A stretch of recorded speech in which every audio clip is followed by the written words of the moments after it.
Hi guys, welcome in the second part of the video. In this part, as I said in the previous video, I will simulate the full bridge topology that we have here to recharge this battery of 300 volts, 400 volts.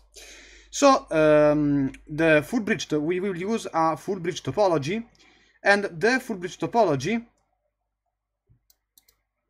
Let me explain the full bridge topology for a bit.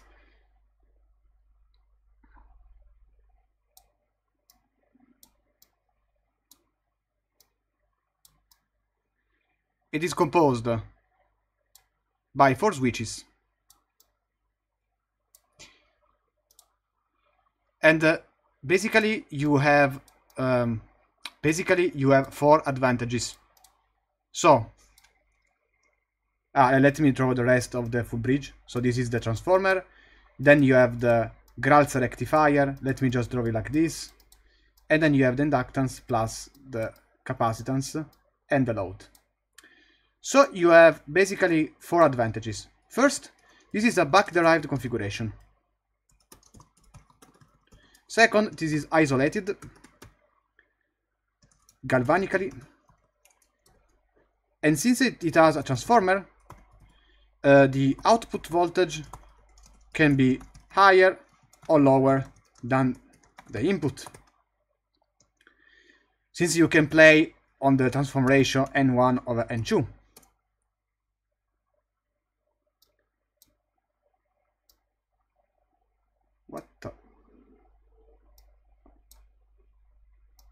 Over N2.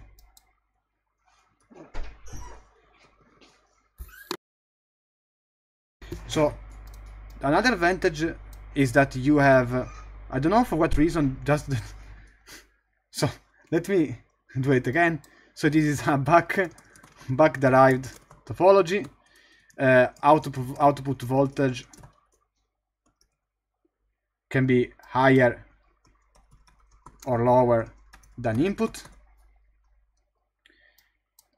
since you can play on the transform ratio N1 or N2. And then, most important thing, the voltage stress on the switches is clamped by the body diode, so it is maximum Vin.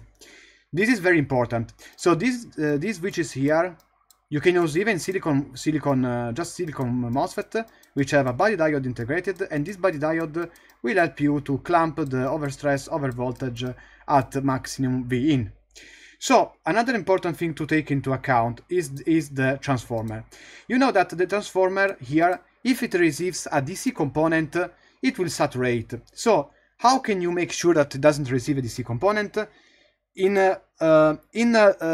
isolated topology, you will probably see a series capacitance, but in this case, you don't need a series capacitance, because the voltage here, let's call it Vk, which is given by V1, V2. So the voltage at Vk equal to V1 minus V2 will be shifting between minus Vin and plus Vin. It will be a square wave of the sort. And so you don't have DC component here. So you're alright. With that said, let's see how the current power flow works and how the configuration works. This is M1, this is M2, this is M3, and this is M4. So basically, let's take a path. For instance, the input voltage follows like this, then like this, and goes to ground like this. So this is a configuration in which M2 and M3 are on at the same identical time. Now if we take this path here, you will have this one here, and straight to the ground. And this is given by M1, M4 on, while the others are off. So as you can understand, M2 and M3 cannot ever be off on at the same time, otherwise you are gonna have a short circuit. So what we expect in terms of waveform is that M1 will have this waveform here, while M1 equal to M1 will be equal to M4, and the other way from M3 and M2 will have M2 equal to M4. M3 equal to M3 equal to M2. Sorry, we'll have the complementary form waveform like this. Since this is a synchronous configuration, as you may imagine, there must be some dead time in between, otherwise you will have a short, and this can cause spikes and stress in your circuit. So let's simulate this full bridge topology, and once the simulation is done, we will put it right here as front end on of the OBC of our circuit. So let's open a new draft, and let's take this configuration here, since I have already used in a parallel boost configuration. Naturally, I will have to change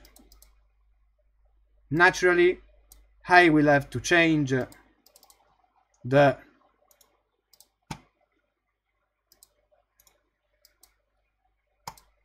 so let me open a new schematic.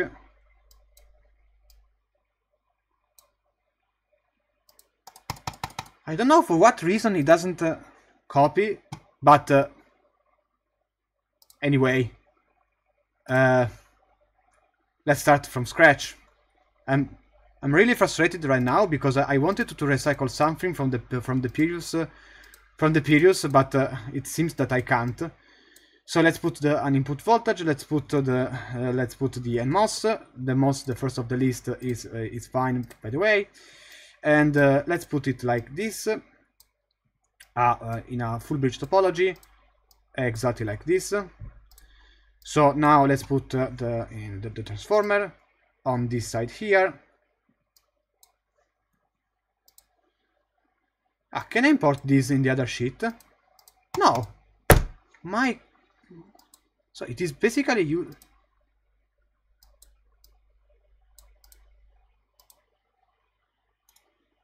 Oh my.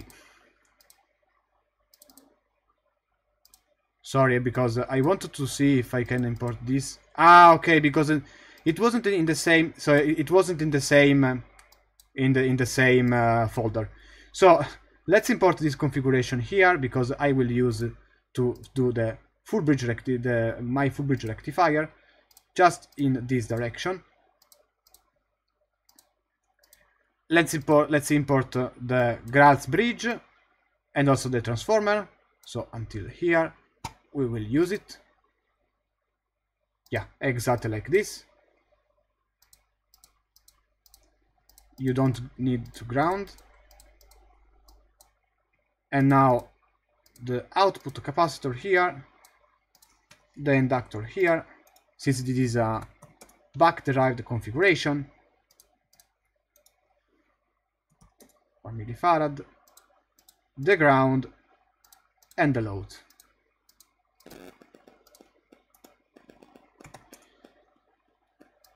Remember that the higher the inductor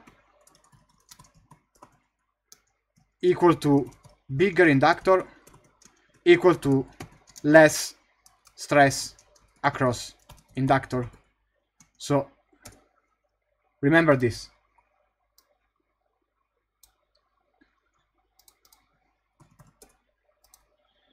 So let's put the input voltage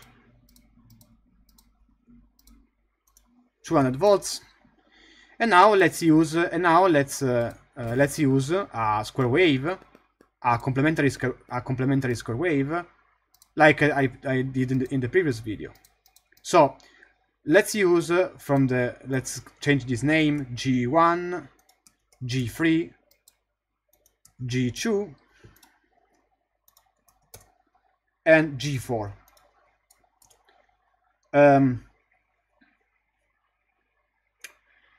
So let's call this also VK1, and this is VK2. So let's start from the high side G1 between VK2 and G1. And let's put this also to ground for the G4. So as I said before, M1 and M4 will be the same. Did I put the same topology in the paint? No, because this is M3. So by the way, this MOSFET M1 and the MOSFET M4 must have the same waveform. So also this is only grounded because it has a low side, but anyway. Just a little bit of note, you can't put d equal to 0.5 because this is an isolated topology, so let's put 0.45 instead. And for now, let's use again the translated square waveform, the delayed square waveform. As you can see, it is the same, but it has only a delay d over f switch. This delay here. Remember to put this delay and to put 1 minus d with the dead time, and basically you have the waveform, the complementary waveform that you need. So now let's use VK2, so sorry, VK1 here. Be careful when you are playing with the label because you can do a disaster in the easiest way possible. And now the same waveform here for G2. So let's put G2 and let's ground this. Let me clean a bit.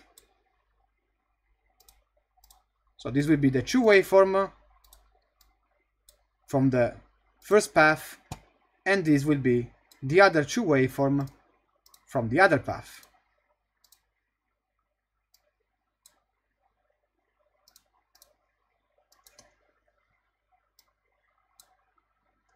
Okay, so now let's run the simulation carefully and let's see what happens for 10 milliseconds. So first of all, before jumping to the conclusion, and no. This is the biggest mistake that you can do. Do not check instantly the output voltage. Don't check instantly the result. First, step by step. Let's see if it is switching correctly. So the gate and source of M1 has to be the same of G4. Correct. Now let's see if G1 and VK2, let's see that if this MOSFET here and then this MOSFET here have complementary waveform. Correct. Let's check the time. Correct. Okay. Now, step 2. Let's check the voltage across the transformer. It must be minus 200 volts and plus 200 volts. Let's check it.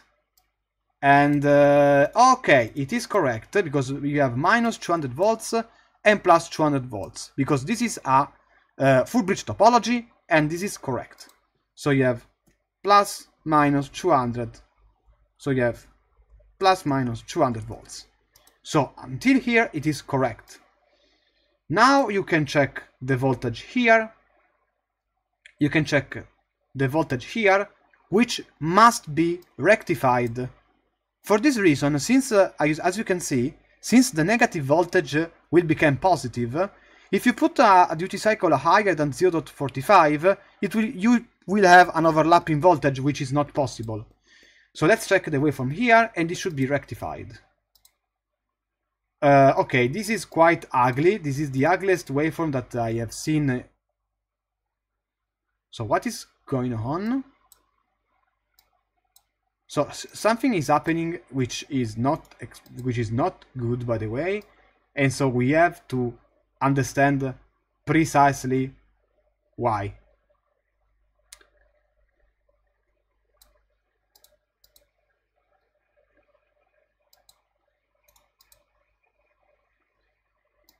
It's common to have mistakes. So let's debug for a bit and let's see what is going on. Okay, this waveform is correct. And G1 and G3 must be contrary, complementary to each other. Yes, so this is correct. 20 micro, 1 millifarad.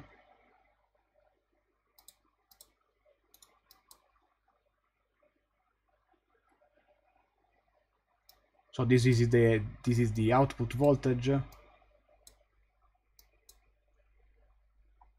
Let me reduce the output capacitance a little bit.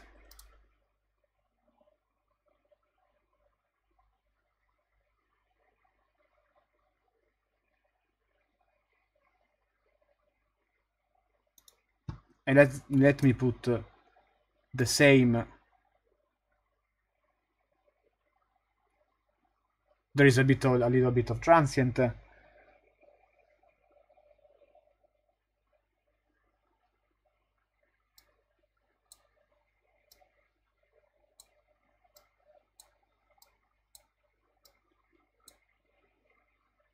Still in a transient.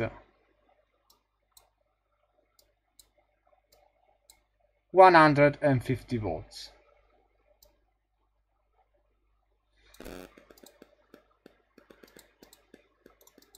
Let's see the inductor current.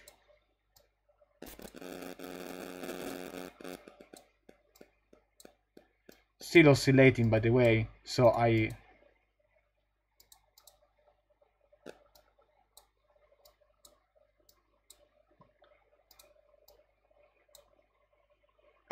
okay. Thanks. Okay. Thank you. So now you can see exactly what is going on. And this is an overfiltered, I should say, an overfiltered full bridge. So I couldn't see the ripple across the inductor, but now I can clearly see it. It is still oscillating a bit, and this worries me a bit.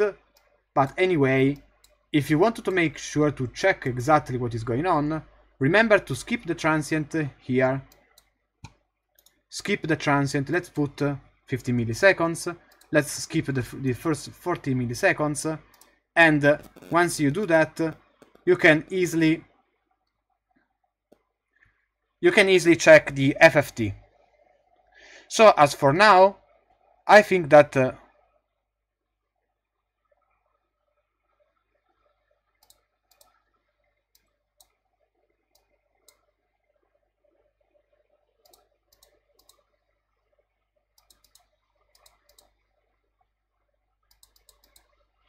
yeah, so you have 0.45. So why this is going to happen? Because you are in the limit of the duty cycle. If you put 0.3, you will see a more reasonable duty cycle. Because as I said before, I will explain this. So in the first side, you have basically a waveform which is switching between minus Vin and plus Vin, as I said before, like this. But if in this side here you have a rectification, then the negative part becomes positive. So if you put 0.5, you see that you're gonna have something like this. A duty cycle greater than 0.5, it is not allowed for this reason. So now it is making more sense that you see the rectification. So you see this. Sorry, I inverted the duty cycle. The duty cycle here had to be given on the other switches. It doesn't matter. Just put 0.7 because for my mistake, I've given the main duty cycle at the low side, and so for this reason I was seeing a voltage, transient voltage which was not the same. So okay. Now it is correct. So now you have 0.3 as duty cycle. Pardon, my mistake. So now the switching node will be something like this. Okay, and you see exactly the ripple of the inductor. Sorry about that. Remember that mistakes can be tolerated So you know that you have to know the theory, because you must know exactly what is going on. So the mistake was that basically I inverted the first net with the other, and so I couldn't see. So remember what I told you before checking the output voltage. Be sure to check all the waveforms. Okay. So now you have 0.3 as duty cycle. And since the transform ratio is 1:1, you expect the output voltage to be lower than the input voltage. Yes, and it is right. The output voltage, it is lower than the input voltage because I decided so. So now, since we now understood that this is working properly, this is the input, the output current. Now we can take this.